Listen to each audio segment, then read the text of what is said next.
திருவள்ளூர் மாவட்டம் பூண்டி அருகே மேட்டுப்பாளையம் கிராமம் 2 ஊராட்சிகளில் உள்ளதை கண்டித்து எஸ்ஐஆர் படிவத்தை அளிக்கப் போவதில்லை என மக்கள் போராட்டத்தில் ஈடுபட்டு வருகின்றனர். இது குறித்து கூடுதல் விவரங்களுடன் இணைகிறார் எமது செய்தியாளர் லோகநாதன். இந்த போராட்டம் குறித்து முழு விவரங்களையும் பதிவு செய்யுங்க.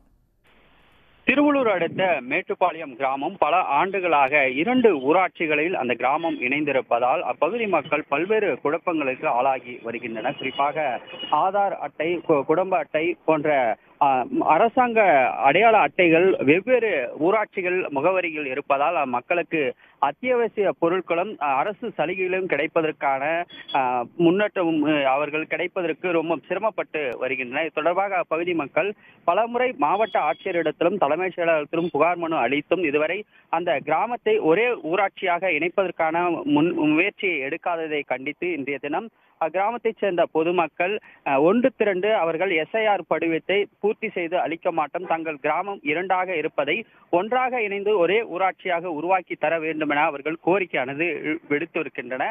அது மட்டும் இல்லாமல் அந்த கிராமத்தில் சுமார் 400 குடும்பங்கள் 1600 வாக்காளர்கள் இருந்து வருவதால் அவர்கள் இந்த இன்னலுக்கு ஆளாகி வருவதை உடனடியாக அரசு தங்களுக்கு தலையிட்டு ஒரே ஊராட்சியாக அது உருவாக்கி தங்கள் இந்த ஒரே மேட்டுப்பாளையம் ஊராட்சியிலே வாக்கு செலுத்துவதற்கும் ஆரம்ப சுகாதார நிலையம் அமைத்தும் மற்றும் பல்வேறு பள்ளிக்கூடங்கள், அரசு அலுவலகங்கள் ஒரே ஊராட்சியில் அதை இணைத்து தர வேண்டும் என அவர்கள் கோரிக்கையானது விடுத்திருக்கின்றனர். இதனால் வாக்காளர் படிவம் தரமாட்டோம் என்று அவர்கள் போராட்டத்தை மேற்கொண்டதை தொடர்ந்து திருவள்ளூர் வட்டாட்சியர் ரவிச்சந்திரன் மற்றும் தாசில்தார் பாலாஜி ஆகியோர் விரைந்து வந்து அவர்களுடன் பேச்சுவார்த்தையானது நடத்தியிருக்கின்றனர். அந்த பேச்சுவார்த்தையிலும் தங்கள் ஊராட்சியை மேட்டுப்பாளையம் என்ற ஊராட்சி தோமூர் மற்றும் சென்றாமலையத்தில் தனித்தனியாக பிரிந்திருப்பதால் அதை ஒரே ஊராட்சியாக மேட்டுப்பாளையமாக உருவாக்கி தந்தால் மட்டும்தான் எஸ்ஐஆர் படிவத்தை பூர்த்தி தருவோம் என அவர்கள் கோரிக்கையானது விடுத்திருக்கின்றனர்.